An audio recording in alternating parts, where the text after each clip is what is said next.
tengan todos, buenas tardes, buenas mañanas, buenas noches, dependiendo de la hora y en el sitio en el que nos encuentren. Ahora sí en el sitio normal, pero no con los aparatos oficiales, porque ya ven que luego tenemos que según problemas con el sonido y que, ay, sí, qué casualidad que nunca habíamos tenido problemas con el sonido y ahora tenemos que usarlos de la forma más elemental para no tener problemas con el sonido. Pero bueno, miren aquí mi playera de la Unión Soviética en la luna, ¿no? Ajá. Y bueno, suscríbanse al canal Materialismo Dialéctico Hoy en YouTube, aquí en Facebook, en esta página, denle seguir y like, las dos cosas. En TikTok también suscríbanse al TikTok Materialismo Dialéctico Hoy y en el Twitch Materialismo Dialéctico Hoy, por favor. En Twitch es el único lugar donde cambia el emblema porque quién sabe por qué razón no nos acepta nuestro emblema de la estrella y la hoz y el martillo y todo eso. Entonces vamos a seguir con el libro de Rosa Luxemburgo. Habíamos empezado por el final, ahora vamos a tomar el cauce original del primero, uno y tercer capítulo del libro de Reforma y Revolución, ¿no? Bueno, ahí está, ¿no? Y las notas que hice, bueno, a mí se me hace un poco complicada la forma en cómo escribe Rosa. La verdad, no escribe tan claro como Ted Grant. A mí me fascina la forma en cómo escribe Ted Grant, que te digo, León Trotsky, lo escribe de forma natural. Lo que Lenin también tiene muy buena pluma. El problema es que es muy repetitivo, según yo. Entonces, mi favorita pluma es obviamente la de León Trotsky. Me parece que es un extraordinario escritor y sobre todo es el que mejor, bueno, me parece que es el que mejor cristalizaba la Revolución de Octubre, como la forma como la escribió, no nadie como él, ¿no? ¿Qué me parece? Y pues, este, ahora estamos leyendo, porque me pidieron hace tiempo que habláramos de Rosa Luxemburgo, les había comentado que lo íbamos a hacer, pero no había tenido la oportunidad, y ahora que hay la oportunidad de hablar de Rosa Luxemburg, pues lo vamos a hacer. Bueno, ¿sale? Entonces, ahora sí, retomando, va a ser capítulo uno 2 y 3, ¿no? Dice, bueno, aquí de las notas, ¿no? Que saqué, ¿no? Les digo, me acabé todo este libro de notitas, este cuadernillo de notitas, de puras notas porque luego se me hace un poco más complicado leer a Rosa, entonces mientras voy leyendo, fui sacando todas estas notas, ¿no? Entonces, mientras fui sacando todas estas notas, me lo acabé el cuadernito, entonces para notas, ¿no? Para que, bueno, si algo se me iba pasando, pues entonces lo fuera haciendo, ¿no? Bueno, ya iba, ¿no?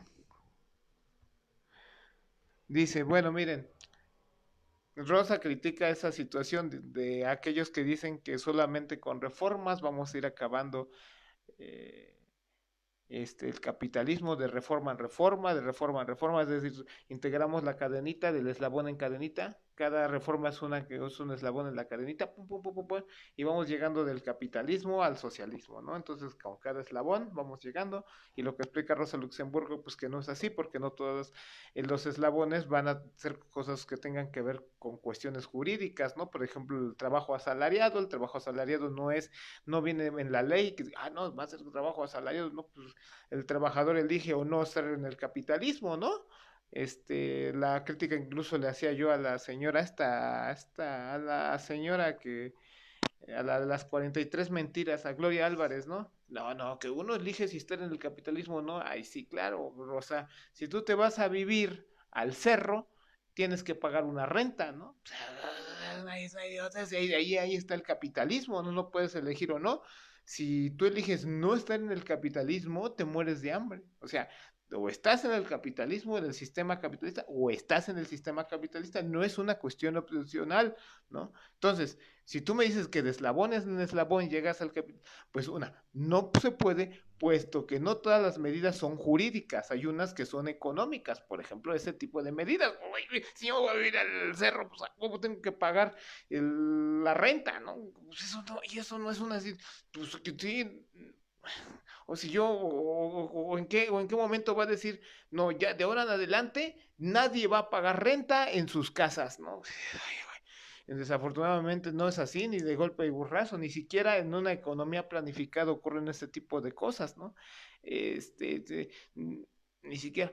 Ahora, o tú vas a decir, el trabajo salariado deja de existir, no, o sea, eso es de lo que se burla Rosa Luxemburgo. Ahora, por otro lado, se vuelve un bucle infinito. Dice, pues es que los reformistas realmente agarraron el camino infinito, el camino más largo, porque además la cadenita no va del capitalismo al socialismo, sino que es una cadenita que va del capitalismo y de repente se regresa otra vez al capitalismo. Entonces se vuelve un bucle infinito, porque no salen de la órbita capitalista, las reformas, ¿no? Emanan de la vieja revolución, son reformas siempre emanan, son proyecciones, o son emanaciones, mejor dicho, las reformas son emanaciones que vienen de la antigua revolución, no son proyecciones de la venidera revolución socialista. Eso es un error. Estar ver las cosas al revés. Lo que hace Bernstein, lo que hace realmente es ver las cosas al revés. Eso es lo que estábamos viendo la cápsula anterior, ¿no? Y entonces estoy aquí un poco recapitulando, ¿no? Entonces, lo que dice Rosa es que les gusta el camino infinito, el camino más largo, el camino más pesado. Sí, me acuerdo, hoy estaba viendo, ¿no? La cápsula de Noroña dice, no, es que es difícil ser político. No, pues sí, ¿cómo no va a ser difícil ser político reformista? Pues es imposible hacer lo que quieren.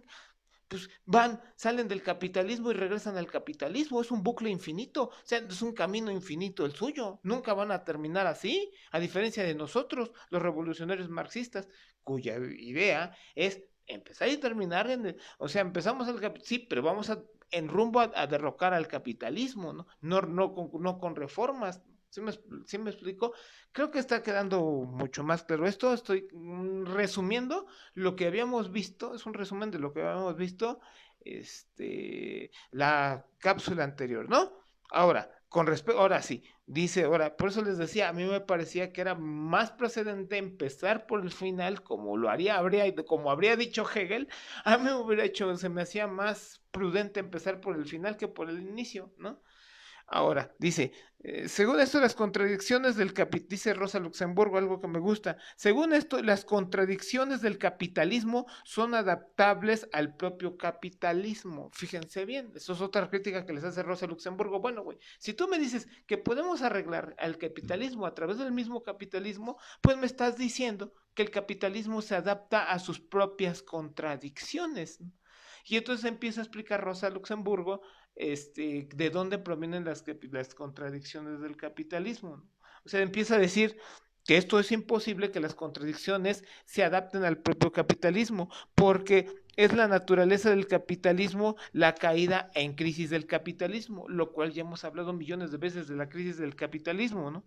Y como dice, o sea, el capitalismo, las contradicciones del capitalismo te llevan a las crisis del capitalismo.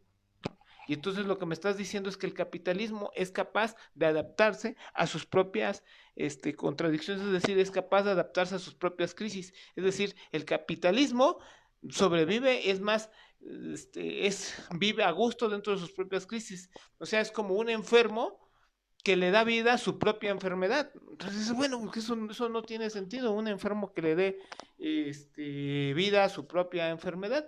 Pero eso es lo que dice Bernstein cuando dice que el capitalismo vive a través de sus propias contradicciones, ¿no?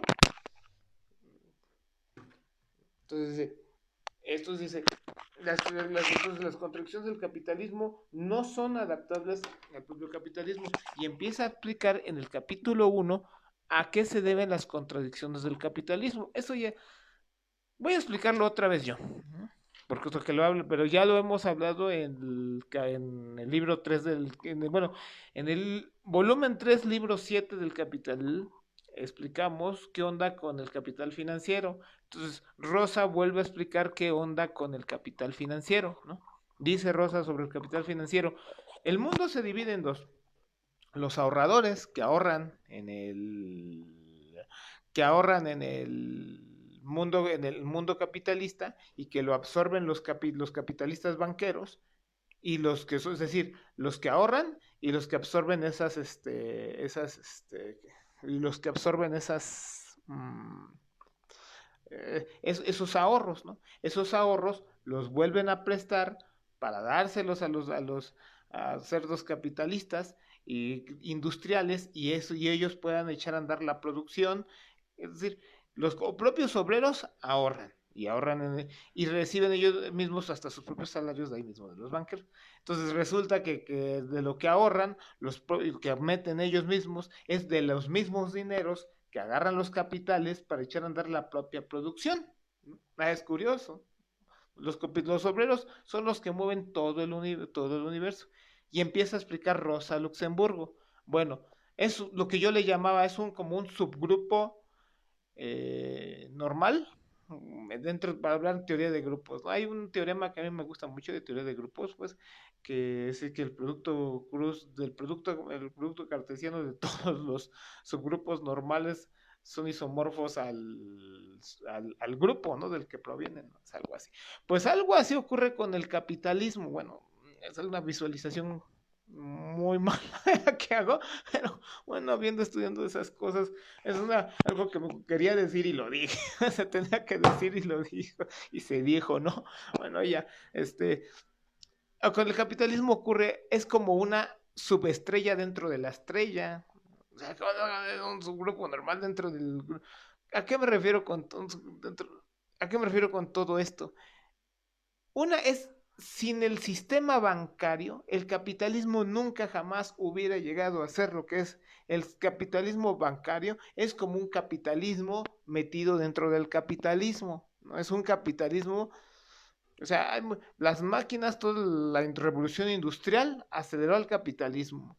Pero, dice Marx en el volumen 1, lo que les decía la vez pasada, ¿no? Les platiqué también la vez pasada, la ley fundamental de la acumulación capitalista, que es otro submundo que jala otra vez, chupa, chupa, chupa, chupa, chupa, chupa, el capitalismo, y de no haber sido por ese submundito, de esa ley fundamental del capitalismo, que el pequeño pez perdón, el gran pez que se coma el pequeño pez, gracias por los likes, no hubiera sido. Pues todavía más grande es el submundo del capitalismo bancario. Sin el mundo bancario no hubiera crecido, porque son los bancarios quienes deciden a quién les va, dentro de las propias inversiones, a quién les van a dar. Como les digo, es un mundo de la anarquía de la producción. Entonces, como es una anarquía de producción, siempre necesitan préstamos los industriales y los préstamos siempre provienen de los bancarios. Entonces los bancarios siempre dan, y por eso es el bancario el que tiene la prioridad en el mundo capitalista, en el universo capitalista, son ellos los que dan, pum, pum, pum, pum, pum, ellos son los que deciden y además dan a lo loco. Como es una producción anárquica a lo loco, también los préstamos que dan los industriales, perdón, los banqueros, son más o menos a lo loco. Por eso también siempre hay crisis económicas. Pues, por ejemplo, lo que decían aquí en los 80, en el 82, ¿no? No, perdón, en el 88, con Salinas de Gortari aquí en México. No, es que hay que hay que darles el dinero a los privados. Los privados iban a saber qué vamos a hacer con el dinero y que no sé qué tal. Ahí está. Pero que no se haya perdido. Bueno, ahí estamos. Entonces, así es, eso es lo que explica Rosa Luxemburgo en breve en estos capítulos. Lo vuelve a explicar Rosa. Rosa vuelve a explicar esta situación que, que son los capitalistas, como lo vuelvo a repetir porque aquí se apagó la pantalla, no sé si haya seguido viéndose la transmisión.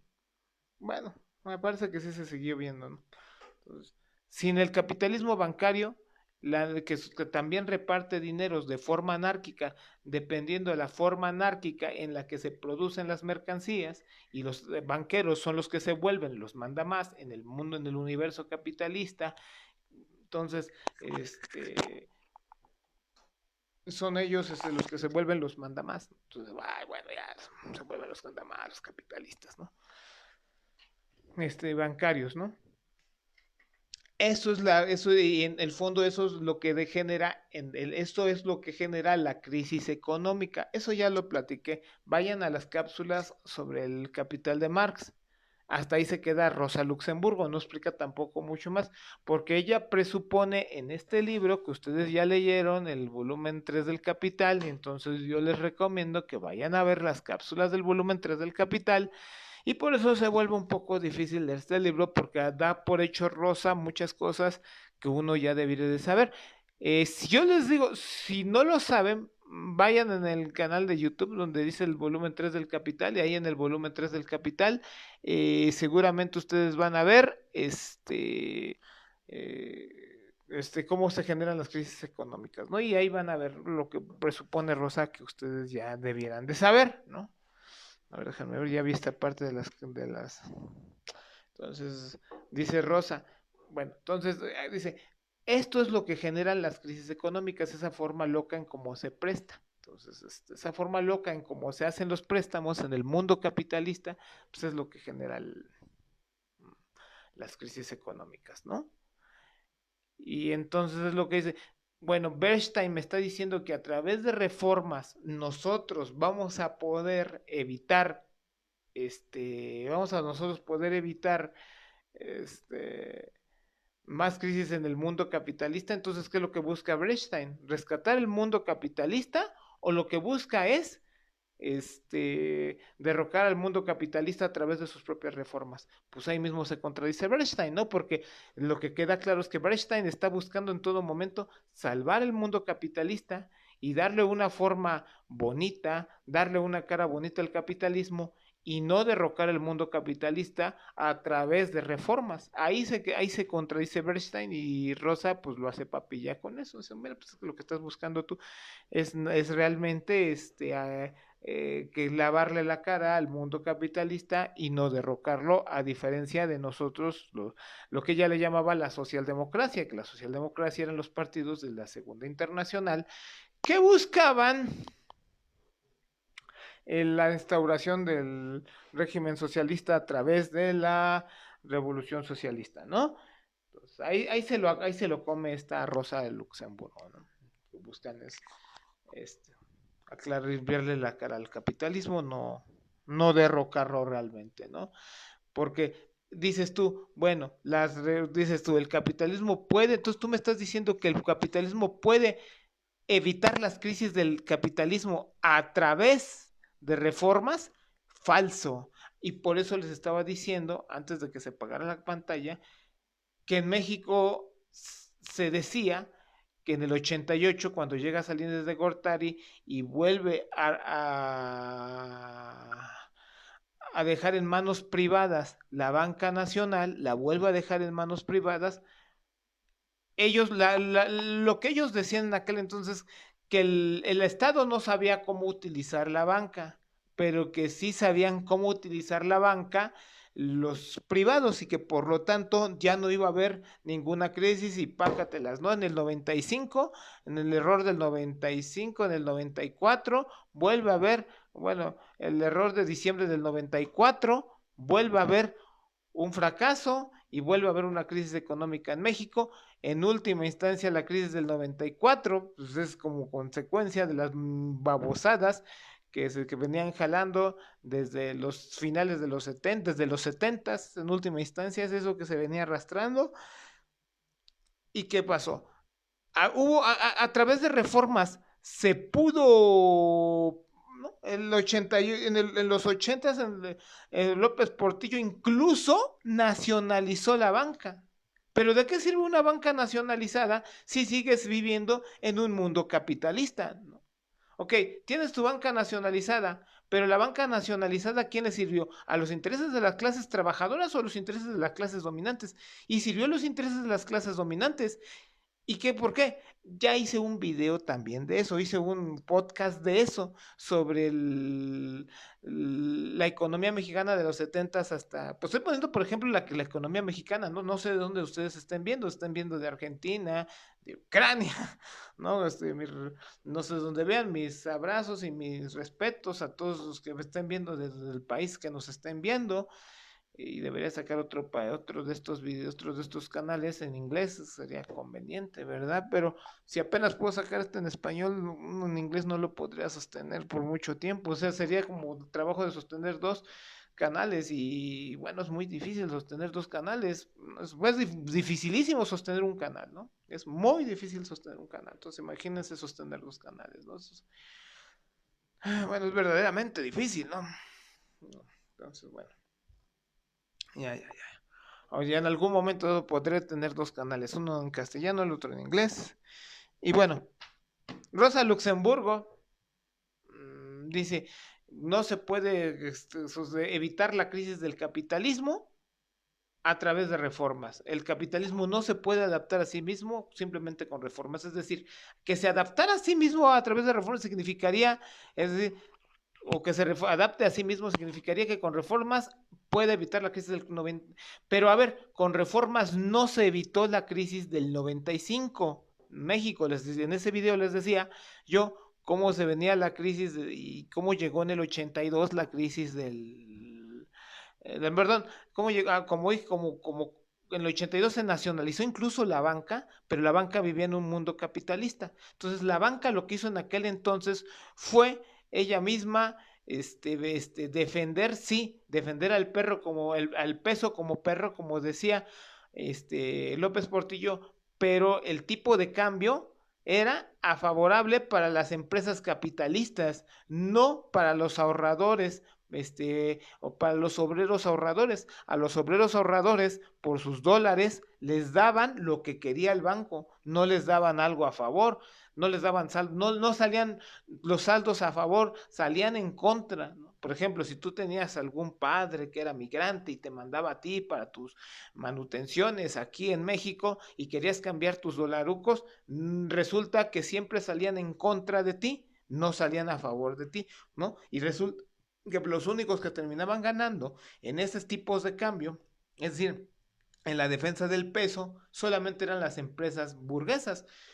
Entonces no eran, no salían a favor, no salían a favor de uno, no, o sea, esos nunca salieron a favor de uno, no, nunca salían, las reformas nunca salían a favor de uno, era para defender al sistema capitalista de sí mismo, era una medicina para el propio sistema capitalista, no era, o sea, no era no nos llevó al capitalismo, sino al contrario, lo que hicieron esas reformas fue defender al propio capitalismo, incluso una expropiación, que es una expropiación bonapartista, lo que les decía en aquel entonces, ¿no? Sí, fue para reventarte a los capitalistas, pero también fue para defenderlos, ¿no? Sí, sí me explico. Es una situación que se estaba balanceando entre las clases, esa expropiación, es una expropiación bonapartista, ¿no? O sea, ¿no? Entonces es lo que nosotros veríamos como socialistas, como marxistas, comunistas, que vemos más de esa expropiación, es que, bueno, nosotros vemos bien esa expropiación en la medida de que sirve a la clase trabajadora, en la medida en que lo perjudica, pues nosotros no lo ayudamos, y entonces nosotros vemos mal esa expropiación en la medida de que sí defendió el peso como perro, pero para la burguesía, no para las clases trabajadoras. Si hubiera sido parejo para todos, pues dices, porque se ganaron muchas concesiones, sí, pero fue una situación bonapartista porque la banca a veces le ayudaba a los trabajadores, a veces le ayudaba a a las clases burguesas. Entonces, ¿qué te puedo decir? Fue una expropiación bonapartista de la banca. No. ¿Por qué? Porque vivía en un mundo capitalista la banca. No podías, o sea, para una expropiación así, para que las cooperativas, ahorita vamos a Rosa Luxemburgo, ahorita en este libro habla de las cooperativas, Rosa Luxemburgo, y ya platica del fracaso de las cooperativas dentro del mundo capitalista. Entonces, era natural que una banca así iba a fracasar en un mundo capitalista, pues, y que iba a ser tarde o temprano necesario que se volviera a privatizar la banca, que fue lo que pasó en los 80s y que en el 94, pues volvimos a caer en una crisis, ¿no? En el 82 se nacionalizó para evitar la crisis y la crisis llega en los 90, en diciembre del 94. Entonces, con reformas, lo que hiciste fue, no fue no fue llevarte al capital, al socialismo, sino por el contrario, le lavaste la cara al capitalismo y ni siquiera así, porque tarde o temprano las series de reformas, entre ellas la expropiación de la banca en los 80 se cayó en el 84 perdón, en el 94 y entonces no sirvió absolutamente de nada. Uh-huh.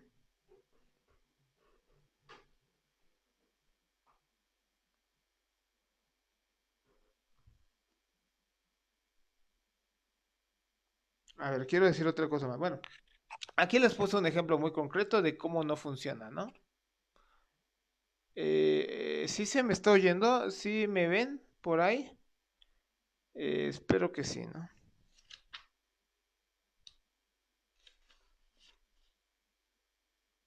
Bueno, también nos empieza a hablar Rosa sobre los sindicatos, ¿no? Porque Bernstein empieza a comentar que son los sindicatos quienes van a salvarnos del mundo capitalista, ¿no? Son los sindicatos, perdón, sí, los sindicatos son los instrumentos, son unos instrumentos que nos van a servir, pero entonces Rosa Luxemburgo le contesta a Bernstein que ni siquiera sabe para qué sirven los sindicatos. Ujú. Rosa Luxemburgo le dice, ven a Bernstein, tú no sabes ni para qué sirven los sindicatos, ¿no? Están por ahí, ojalá, que me inquietan porque ahí había gente conectada y ahorita no los veo conectados después de...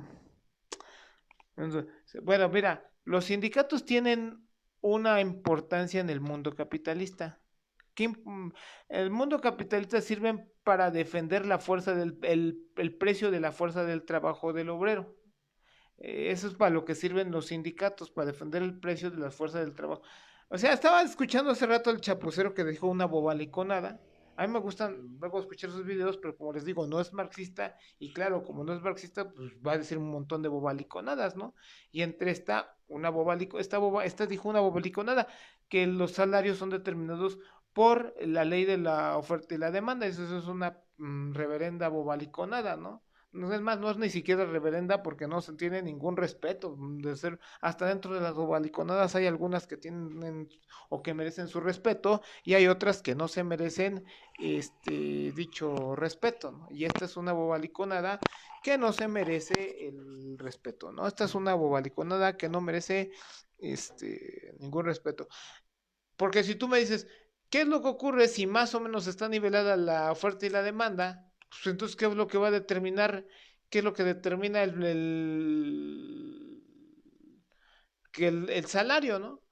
Y como todas las mercancías, lo que determina el salario es la cantidad de trabajo socialmente necesaria para producir esa mercancía. La fuerza del trabajo es pues la cantidad mínima, la cantidad mínima de productos para mantener la vida y la fuerza de trabajo del obrero y de sus hijos y de sus hijas y este, de sus familiares y todo eso, ¿no? Entonces, eso es lo que... Ahora, por otro lado, hay una cosa muy importante que dice Marx, ¿no? En el volumen uno, algo que me gusta. Dice, la única mercancía que depende del nivel cultural de la clase obrera va a ser su salario. Es la única mercancía que depende del nivel cultural que haya en una nación, va a ser el salario, ¿no? O el valor de la fuerza de trabajo, ¿no? Eso es muy importante, ¿no? Entonces, ¿qué es lo que hace un sindicato? Pues defender el precio de la fuerza el precio de la fuerza de trabajo, ¿no?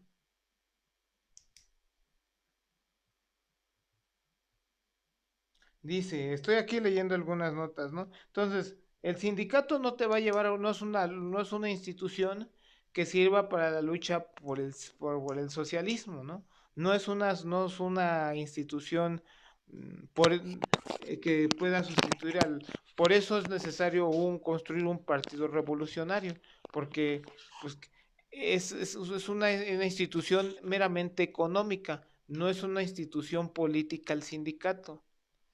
En el sindicato se congregan todo tipo de trabajadores con el afán de defender su salario. No, porque en una fábrica o qué sé yo, sí, en una fábrica, pues no todos los trabajadores van a tener el mismo nivel de conciencia. Entonces, en ese sentido, no todos los van a tener el mismo nivel político de lucha y al no tener el mismo nivel político de lucha, pues entonces va a haber algunos que sí quieran luchar, otros que no tengan intenciones de luchar y cuestiones por el estilo, ¿no? Entonces, cuando hay algunos que tienen ánimos de luchar y otros que no tienen, unos que tienen ánimo de luchar y otros que no tienen ánimos de luchar, pues entonces hay diferentes capas de la clase trabajadora. Entonces, pues bueno, un sindicato, ¿cómo va a agrupar distintas posiciones políticas? No puedes organizar una misma posición política dentro de una fábrica. El sindicato no lo podría hacer. El sindicato, entonces, ¿qué es lo único que integra a todos los trabajadores? Pues el capital, dice Marx en el propio volumen uno, que lo que integra a todos los trabajadores en algún momento dado es el capital. Lo que tienen en común es que todos lo que es el aglutinador de todos la clase trabajadora, pues va a ser el capital, ¿no? Pero el capital, para intentar defenderse de la degradación de la cuota de ganancia, de la decadencia de la cuota de ganancia, pues va a ser reventarse los salarios. ¿No? Entonces, ¿qué es lo que va a hacer la clase trabajadora para defenderse en contra de esa situación? Pues integrar salarios, ¿no? Por integrar, perdón, sindicatos. Entonces, los sindicatos tienen ese propósito.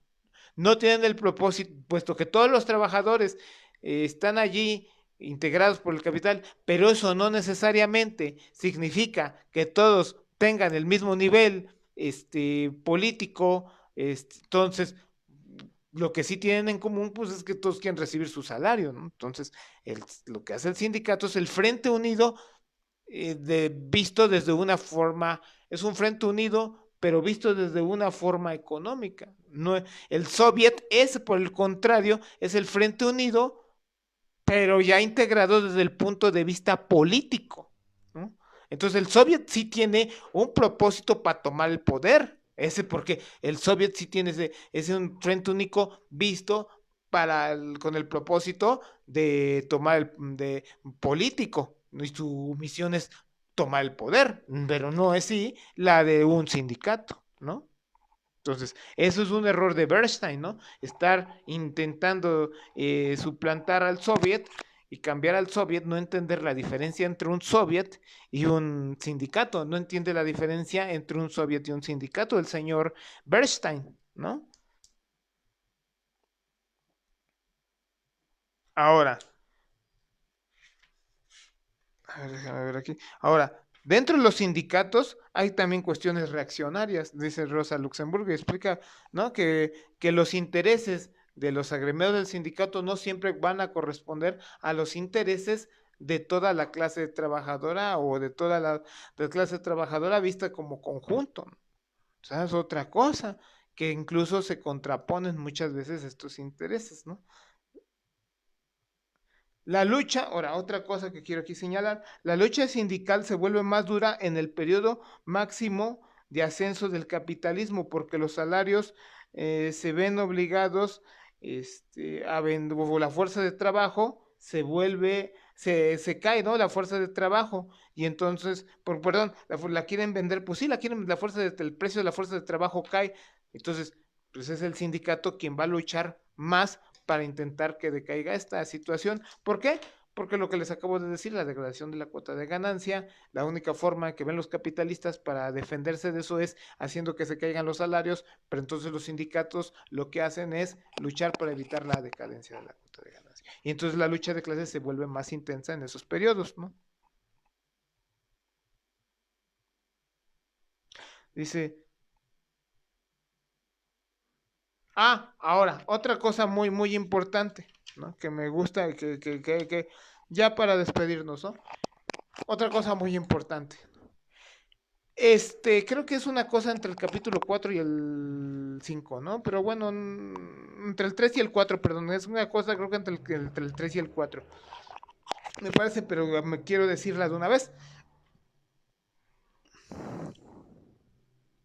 A ver, que es una cosa entre el capítulo 3 y el 4, quiero decirlas de una vez. Buenas noches. Muchas gracias, Farid Burgos. Buenas noches. Qué bueno que hay alguien que está escuchando, porque creí de repente que no estaba escuchando. Pero bueno, sí, qué bueno que de repente aquí que se había caído la transmisión. Pero bueno, Bueno, vamos a seguir con lo último, que ya antes de despedirnos, ¿no? El Estado dice, bueno, esto no es del capítulo 4, esto no. Todas las reformas que haga el capitalismo van a ser a favor de la clase capitalista. Esa es otra cosa. Las reformas que se hacen siempre son reformas a favor de la clase capitalista, nunca son a favor de la clase trabajadora. Por ejemplo, voy a hacer una carretera, ¿no? Vamos a poner ejemplo, voy a hacer una carretera de aquí a Ucrania, por ejemplo, ¿no?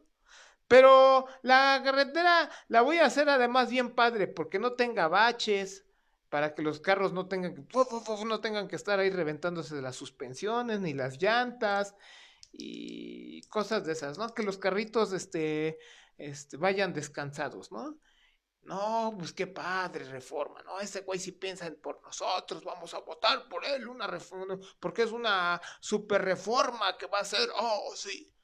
Pero lo que tú no sabes es que esa carretera realmente la están construyendo porque los capitalistas, por ejemplo, que van a llevar, porque los capitalistas productores de jamón digamos, de aquí de Ciudad de México, quieren llevar el jamón a Ucrania, a Kiev, Ucrania, y para eso necesitan ellos una carretera con esas características. Y entonces por eso construyeron ellos esa carretera. No la construyeron con el afán de que se viese beneficiada toda la sociedad. Hicieron esa carretera con el afán de que ellos como capitalistas se vieran beneficiados, no de que todos nos viéramos como beneficiados todos los demás como clases trabajadoras, les vale el sorbete, ¿no?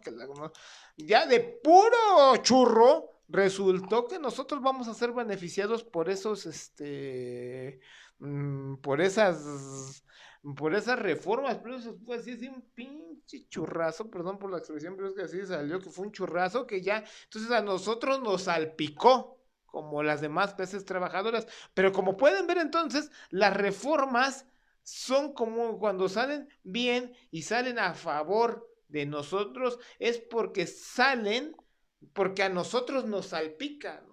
Pero no es como Bernstein quiere hacer ver, o quería hacer ver, que las reformas son a favor de nosotros. No, no, no, no. Las reformas no son a favor incluso de la propia clase capitalista. ¿Por qué? Porque el Estado, como ustedes pueden entender, el Estado sirve,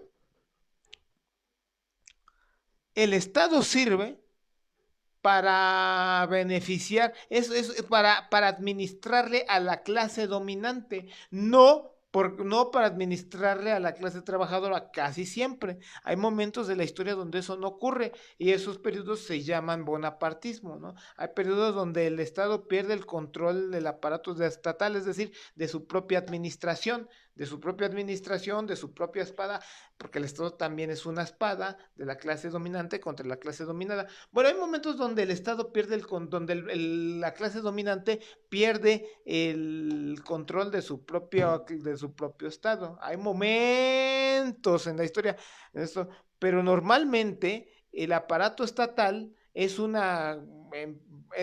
sirve para reprimir y para administrar. Y como sirve para administrar, sí suele servir para ser administrador de la clase dominante. Entonces, las reformas que emanen son reformas que emanan en beneficio de la propia clase trabajadora. Entonces, son reformas que sirven para administrar a los. Entonces, si de puro churro le sirve a la demás parte de la sociedad las propias reformas que el Estado haga para la propia burguesía, pues ya fue puro churro. Dices, sí, ya le salpicó, ¿no?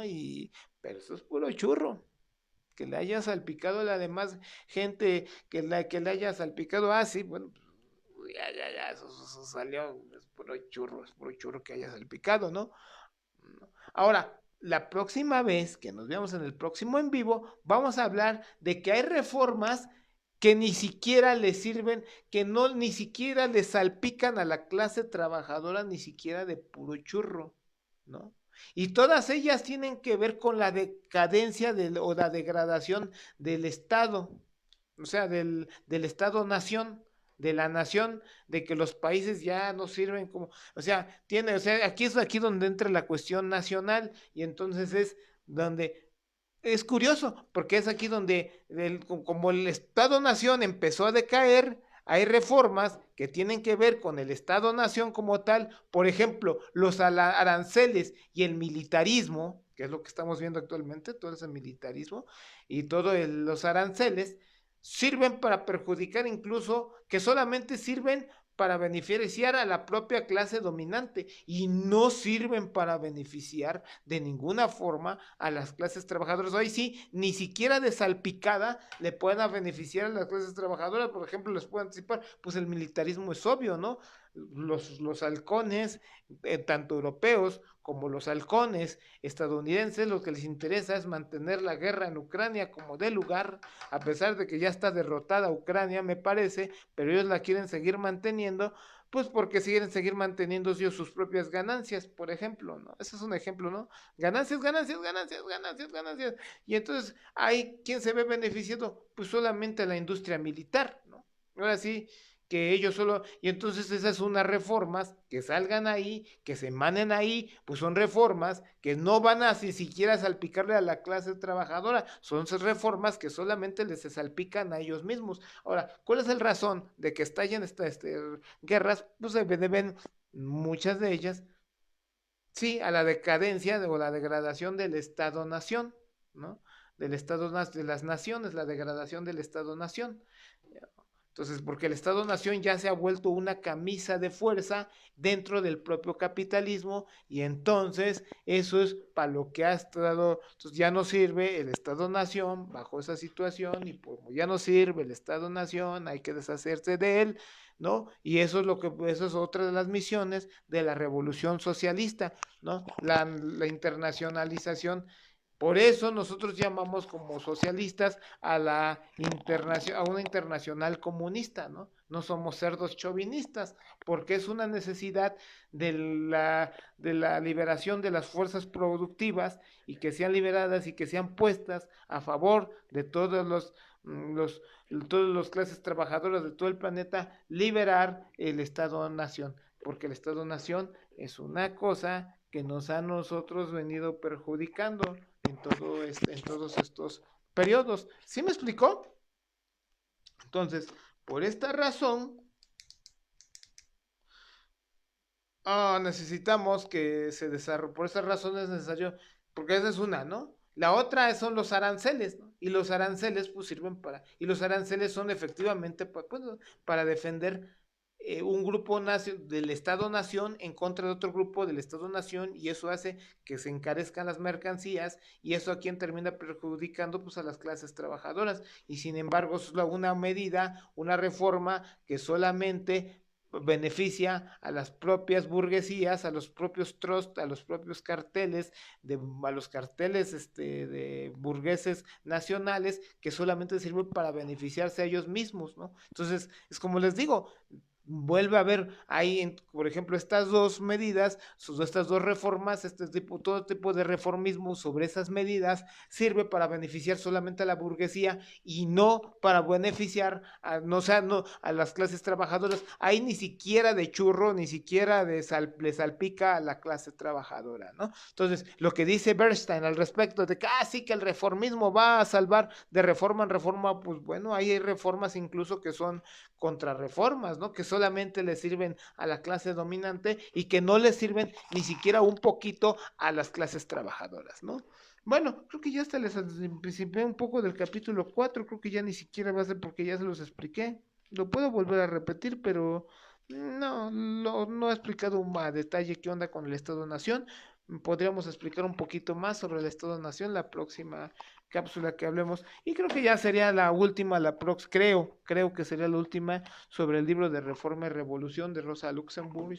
Creo que sería el último. Y cápsula, creo que ya es, creo que sí. Porque además habremos de mencionar otras cosas. Pues muchas gracias, me gustaría que dejaran muchos likes y que ayuden a que se difunda este material, que lo compartan y que por favor nos ayuden a compartir este material, porque pues nosotros vamos en contra de todas las redes sociales, ¿no? Y no estamos a favor, no tenemos, bueno, el mundo capitalista lo tenemos en contra, naturalmente, y que el 80% del trabajo revolucionario, se los he de repetir una y mil veces, es más, hasta debería de ser este el lema del canal, ¿no? El 80% del trabajo revolucionario es la difusión de las ideas revolucionarias. Es más, eso es lo que deberíamos de poner, ¿no? Entonces, lo que les corresponde a ustedes es empezar a compartir estas podcasts, estas cápsulas, estos podcasts. Adiós. Ay, dejen like.